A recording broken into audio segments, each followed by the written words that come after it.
සමගි පාරට යන්න පුළුවන්ද අයියේ? පුළුවන් නංගි. නගින්න වීල් එකට. කවුරුත් නැවැත්තුවේ නෑ අයියේ වාහනය. කට්ටිය හිතුවද දන්නේ මෝහිනී කියලා. මෝහිනී වෙලත් මදි අයියේ වෙන දේවල් එක්ක. ඇයි නංගි එහෙම කිව්වේ? ගෙදර ප්‍රශ්නද?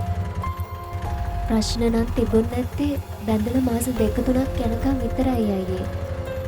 බේබදුකම නිසා තමයි මේ හැම ප්‍රශ්නයක්ම. හරි කෙනා ගැන දැනගන්න කාලයක් යනවා. සමහර මිනිස්සුන්ට බොන්න ගත්තාම ලිමිට් නෑ. ගෑනු ඔය දුක් විඳගන්නවා කාටවත් නොකියා. ළමයි තමයි දවසක අසරණ වෙන්නේ. ඔය ඉස්සරහින් දකුණට තියෙන පාරෙන් හැරෙන්න අයියේ. ඔය ඉස්සරහින් නවත්තන්න. අතේ තියෙන ගාන මදි අයියේ. ගේ ළඟට එනවද සල්ලි ටික දෙන්න?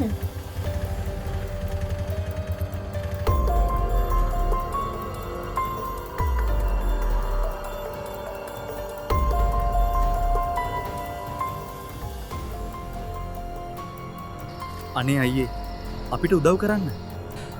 මොකද්ද මල්ලි ප්‍රශ්නේ? මම හයර් එකක් ආවේ. සල්ලි ගන්න තමයි මෙහෙට ආවේ. අපි වාහනක් කෙනකන් ඉදියේ. මේ ගෙදර අක්කා ප්‍රෙග්නන්ට්. එයා වැටිලා ඉදී අපි ඉක්මනින් අපි ස්පිරිතාලට එක්කන් ගියා. ඒ අයියා බීලා ඇවිත් හැමදාම ප්‍රශ්න දාගන්නවා අදත් එහෙමයි. කසාද බෙදලා ලොකු පවක් ගෙවන්නේ මේ අක්කා.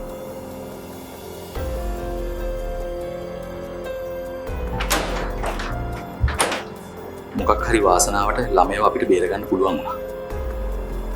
ඒත් අම්මා නැති වෙලා තියෙන ගෙදර තිබයි.